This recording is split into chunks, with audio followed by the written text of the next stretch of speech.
right, back from fishing and already being welcomed by a drink. This is incredible. Hey. Eso está bueno. Hola, gracias. ¿Qué es eso? Ese es rum ginger. Ginger. Ginger. Rum with Oh, rum. Rum with ginger. Very, very nice.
Like a tuna tataki over hot coals. Is this not high-end cooking? Just caught today, cook over charcoal in Guatemala. It's like time and place. If you think you need all these fancy equipment, just get back to basics. Right? You know, a little black, a little burn, it's okay. Yeah. Storytelling. Oh, how you caught that tuna? This was a big fight, this particular tuna. Yeah. That was a big one. End results. Take a look at this. That's it.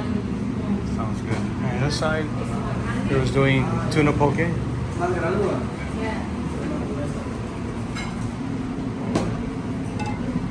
Nice.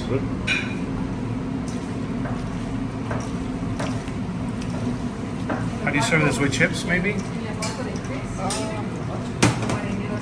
Yeah. Maybe with chips.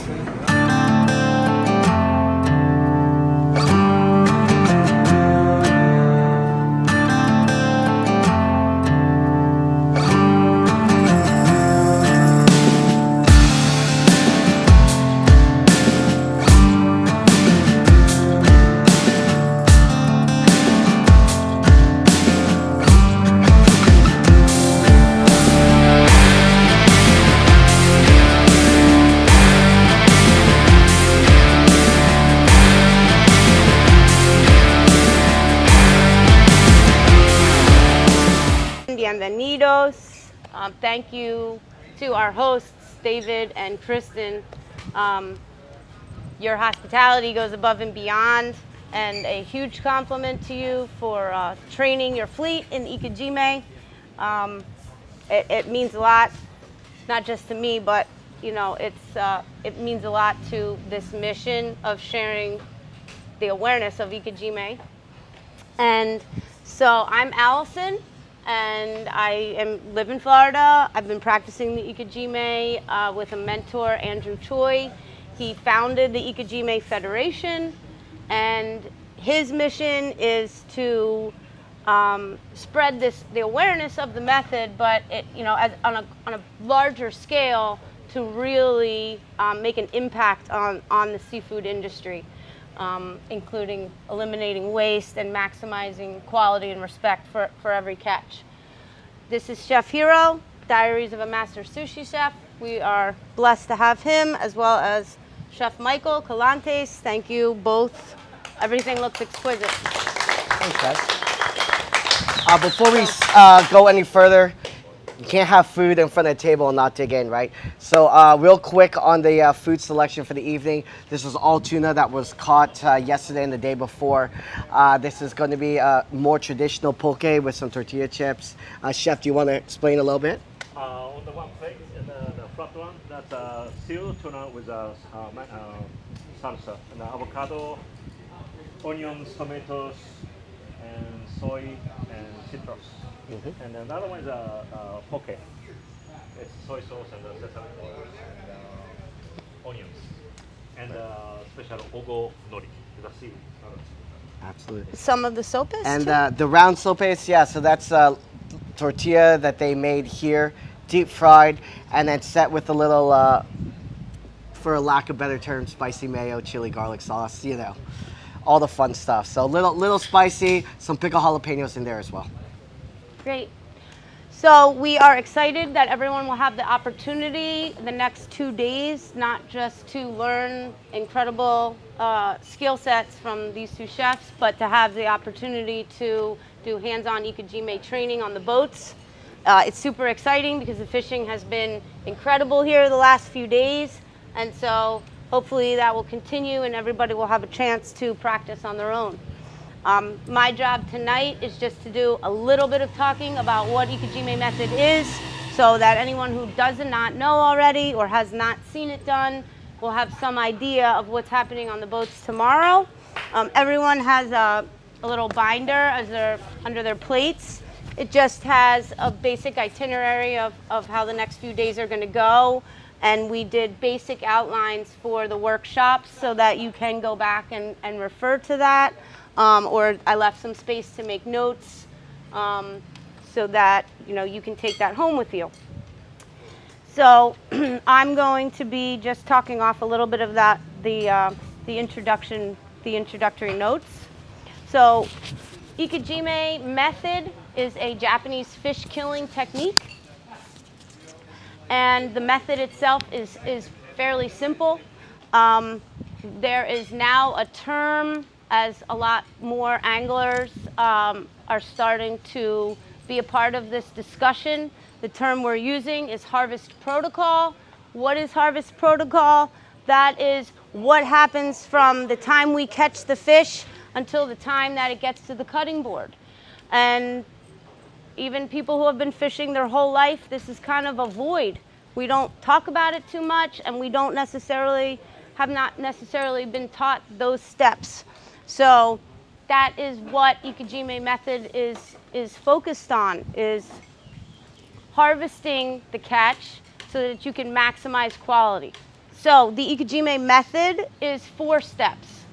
It is the brain spike, it is the bleed out, it is the circuit breaker wire, and then the ice slurry. The steps themselves and the mechanics are easy, but then if you dig deeper into each steps, there is some refinement, and that's more of what I'm going to go into. So the brain spike, the word Ikejime means brain spike, but the word Ikejime has also come to mean this entire process. People always ask, how do I find the brain? Where is that? One tip I like to tell people, it's very valuable to go on to the internet and search for an image of fish anatomy. You can familiarize yourself before you get on the boat. But generally speaking, the brain is behind and below the eyes. Sometimes we can use the visual of like a shrimp. The little black dot in between the eyes is the shrimp's brain. So sometimes that helps people get a little visual. So the brain spike itself can be inserted anywhere that you're reaching the brain. So some fish, like a mahi-mahi that has an irregular bone structure in the front, that's going to be from the side. But the tuna that has a little softer head space, those are usually more from the far head. The purpose of the brain spike is to eliminate stress. The second step, which is the bleed out, is usually performed by bringing the knife around the gills. There's a small membrane there. If you've tried to bleed out fish before, you'll know sometimes it starts to bleed out and sometimes you get that full gush of blood. That's because you're nicking one of the main arteries back there. So, David, you said you figured that out, right? That sometimes you get the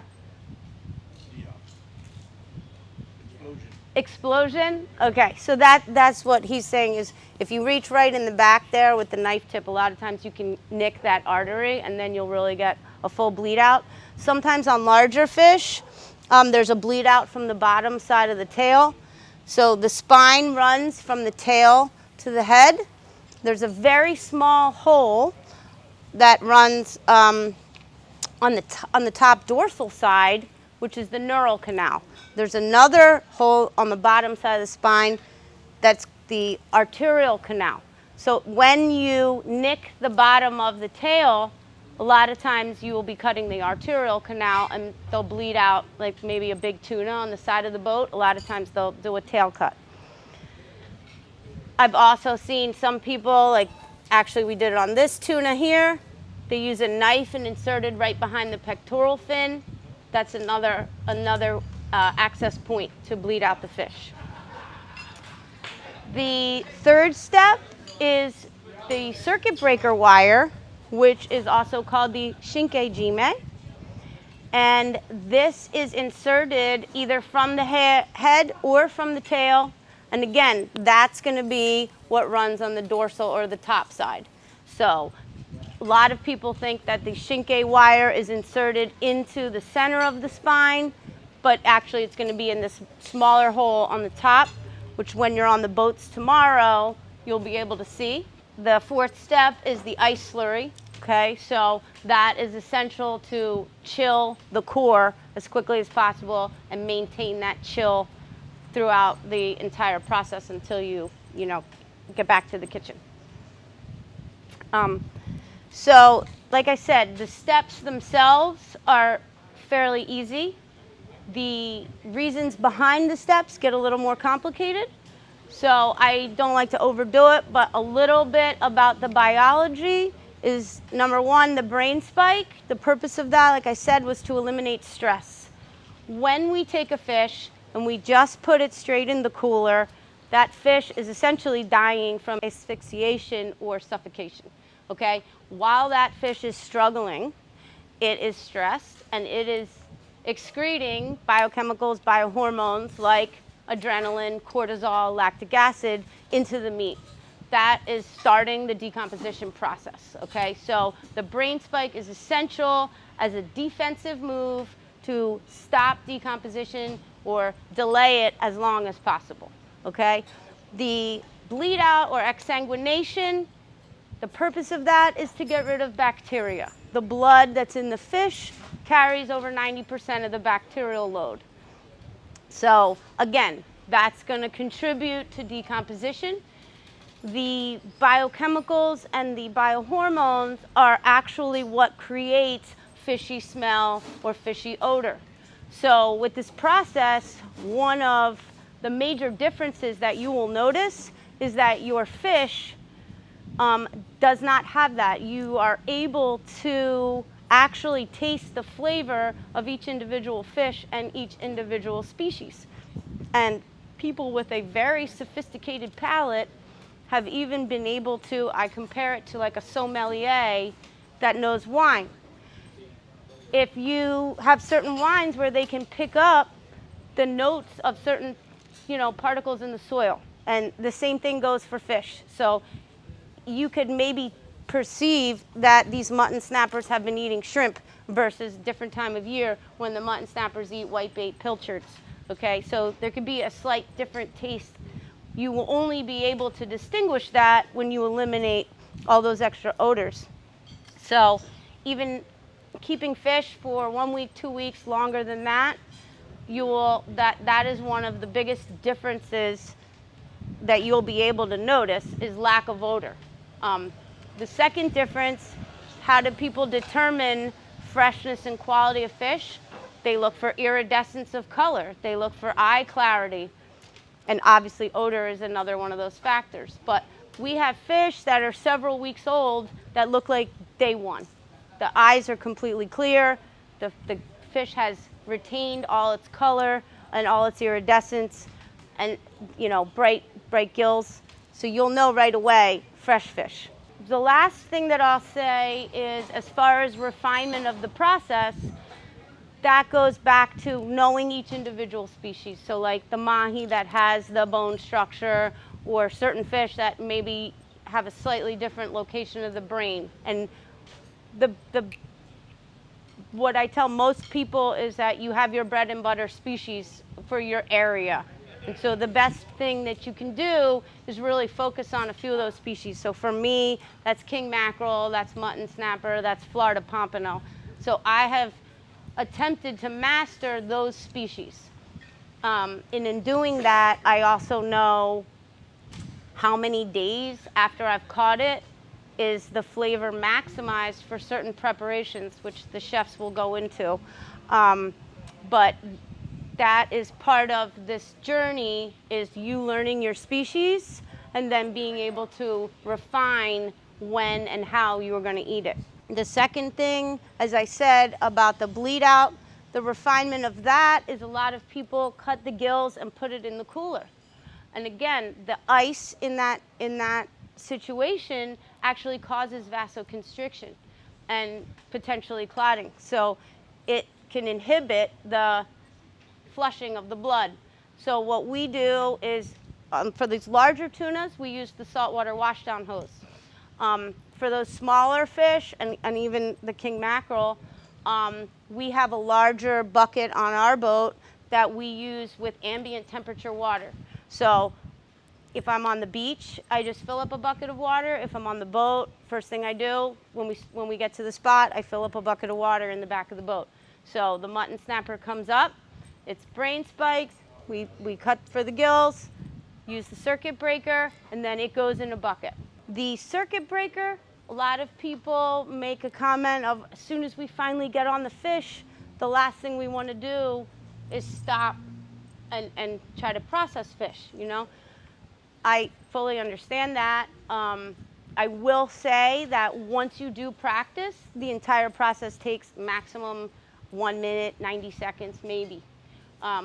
However, the timing is something else that's important to know, okay? So when you brain spike the fish, the heart will continue to beat maybe 5 to 7 minutes on average. So that's the optimum window to bleed out the fish. You want the heartbeat to help you evacuate the blood, okay?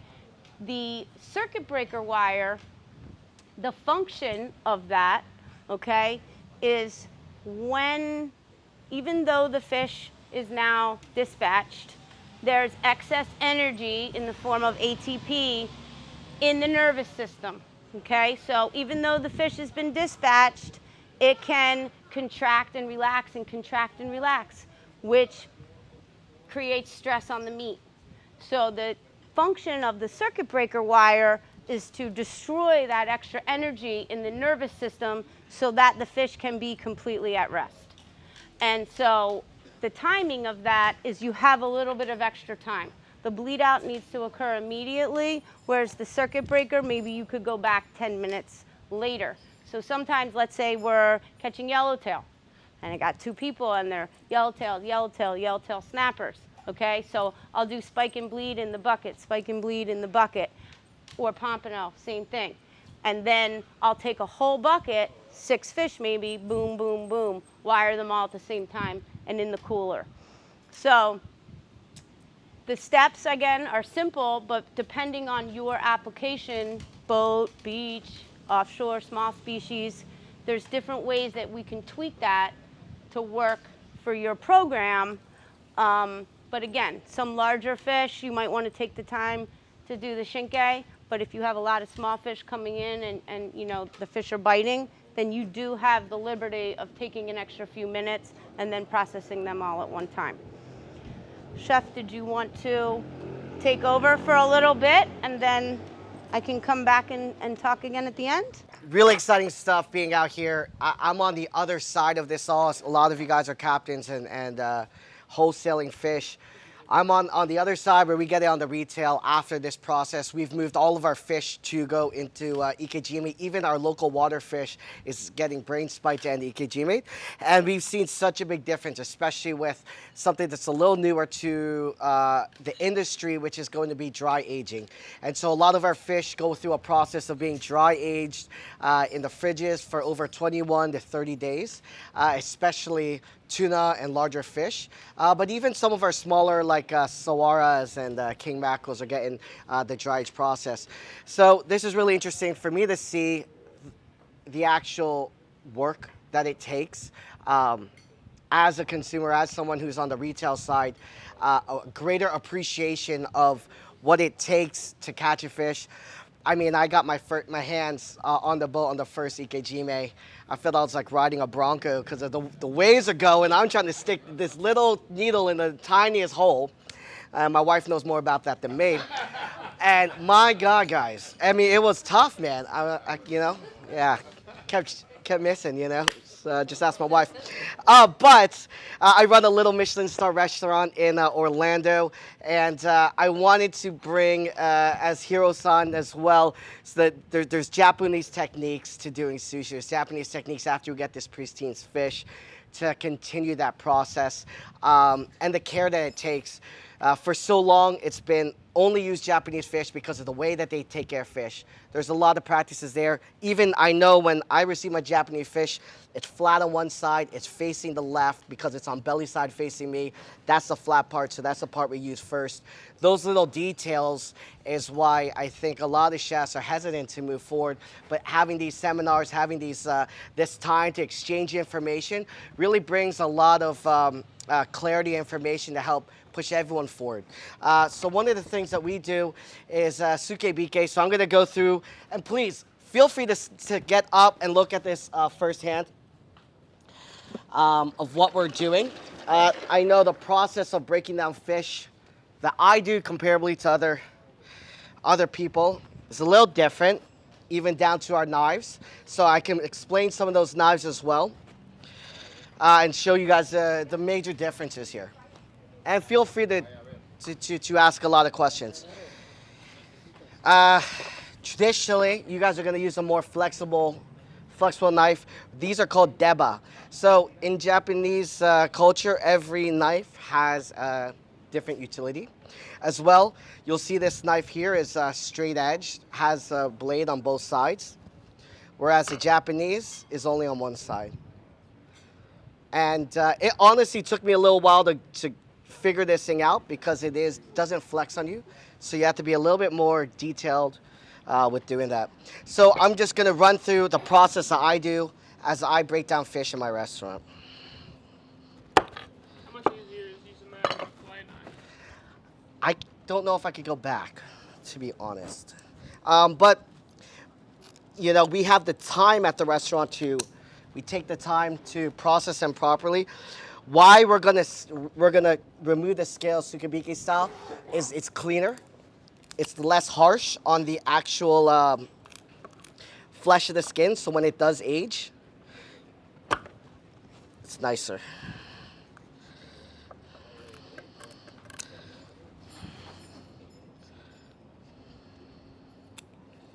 So this is the same prep I'd use for my restaurant. The way I teach my guys. So why do you use the scissors to cut the fins? I cut the fins out of safety reasons. You got to think that the scales are the thing that's the most dirty of the fish. So if I don't cut the scales, then it's harder for me to, as you'll see later, to get right up to the edge. And as you know, that's where you're going to be cutting that fish, right? Cutting into that fish. So it's a little bit of safety wise. This is slicing knife for sushi. but a lot of chefs prefer to use this knife pretty much for everything. But when you try to be more proficient with this, so I'm gonna go right to the edge, and it's a light sawing motion. I'm going between the scale, the skin, and the flesh. Okay.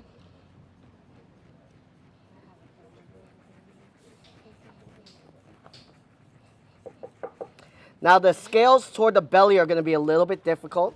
You've done it before, you know that it's a lot thinner. So I always start in the middle and then I'll work my way through. This is also, good for the flesh as you are, as you're dry aging it. I find funny too is I was telling everyone that I don't know why everyone plastic wraps their fish.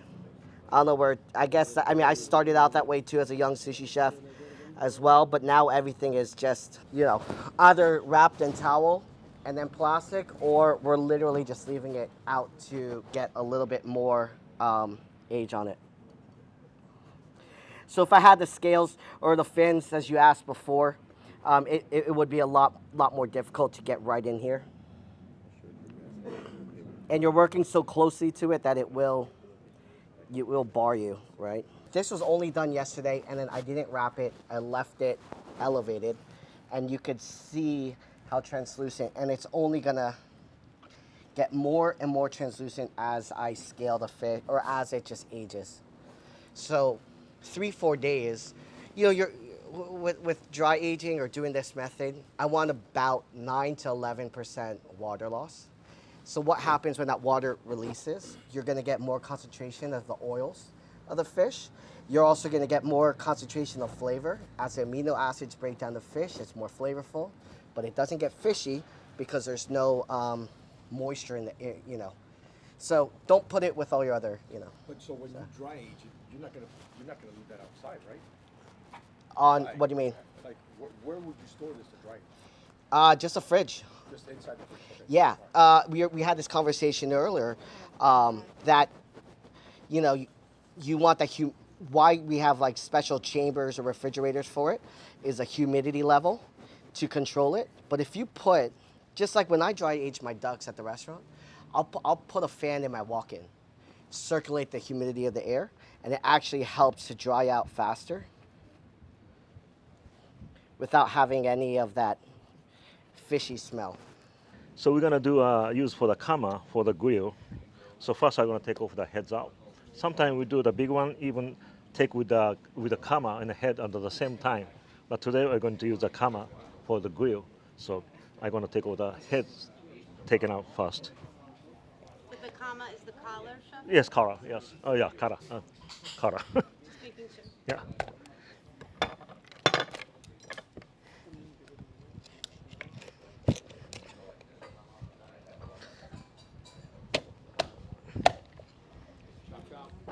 Yeah, because of the tuna is small, so I can do this way.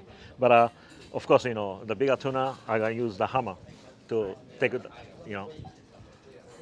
I think one of the greatest things about this event is bringing together the chefs and anglers. A lot of anglers are foodies. A lot of chefs would love connection to food source. A few things that Chef Michael said, it's interesting to hear a perspective from a chef, and then it's interesting to hear similar topics from the perspective of an angler. And so I'm down here in the bottom of the outline, but first thing is just fillet table then versus now. It's exactly what Chef Michael was saying. My whole life I've fished. What's our most common practice? You fish all day. When you get back to the dock, one person kind of starts cleaning the boat, the other person takes the fish to the fillet table. How does that go down? You're just whacking the sides off, you're throwing racks over. There's maybe a lot of, I call it the pink juice, which is really bacteria. It's on the fillet table. So after all the work that we've gone through, where are we going to fish? What tackle are we going to use? What bait are we going to use? We finally get on these fish, and then this harvest protocol, we kind of disregard what happens after those steps. And so just disregarding the throwing away the racks, right, and just keeping the fillets creates a lot of waste. And throwing fillets over onto dirty fillet tables is not sanitary. So my practice now is cleaning the fish is for the boat and breaking down the fish is for the kitchen. So we come back, same thing. He's cleaning the boat, I'm cleaning the fish, but I typically use the scaler. I'm just learning to do the sukibiki in the kitchen. But right now, let's say mutton snappers, again, I'm scaling the fish, I'm removing the gills, and I'm scrubbing the cavity. And then we're taking all of our fish home whole. Okay, it's tough for charters because a lot of the charter guests can't break down their own fish, so I understand that. But in general, especially when we're angling our own fish, when I do take out the fish from the fridge whole, now I'm not tired, I'm not sweaty from the boat, I'm clean. I'm breaking down this fish in a sanitary environment in my kitchen, and I have time. I'm not exhausted. So this is the time that I can utilize the whole fish. I have the opportunity to break down the cheeks, take the collars, look at the belly, maybe even, like Chef said, purposes for the tail versus purpose for the top loin. There's different applications for different cuts of the fish, just like making comparisons to other animal proteins, whether you're talking about cows or you're talking about pork. We don't cook a rump roast the same way that we cook a tenderloin. And so now we're able to look at our fish like that. If you're just at the fillet table rushing to fillet a pile of fish, you're not really going to have the time, energy, opportunity to maximize the whole fish. And as Chef was saying, it may take him and his staff a few hours to break down a couple really nice fish. So that is what it takes, a little bit of extra time and care. So now the other thing is that maybe I know how I want to prepare it. So okay, we want to grill a whole fish, great. Let's pull a mutton snapper out of the refrigerator and let's keep it whole. Oh no, we're gonna make poke, we're gonna make sashimis. Okay, let's do that. Let's take the top loin and let's do a raw preparation with it, and then let's marinate the belly and throw it on the grill. But when I'm just whacking fish at a fillet table, I'm not able to make those decisions at that exact moment. I don't know when I'm eating it. I don't know how I want to make it. So comparison of how I used to handle my fish cleaning then versus now is a pretty dramatic difference. And that gets to the second point of the whole fish philosophy. We not only waste a lot of fish when we're filleting, but a lot of times then we take those fillets, we throw them in bags, goes in the fridge. Maybe the second day you don't eat it, then maybe you get invited out to dinner. Now you're on day 3 or 4. Too late to freeze it. Are we still going to eat it? We're doing that smell test in the bag, and a lot of times that fish gets thrown out. A lot of times we freeze fish, and then how much, once or twice a year you clean out the freezer, you're like, nah, and you're throwing away more fish. So overall, we waste an exorbitant amount of fish. It's almost 50%. And of the fish we keep, we're wasting a lot of that meat also because we're not utilizing every single part of the fish. And not necessarily every culture values every part of the fish the same. So a lot of that is finding out how to utilize it or who values that, and then optimizing the fish, in that way, which is going to preventing waste. Eating the water column, that really speaks to not necessarily just focusing on a prized trophy catch, tuna.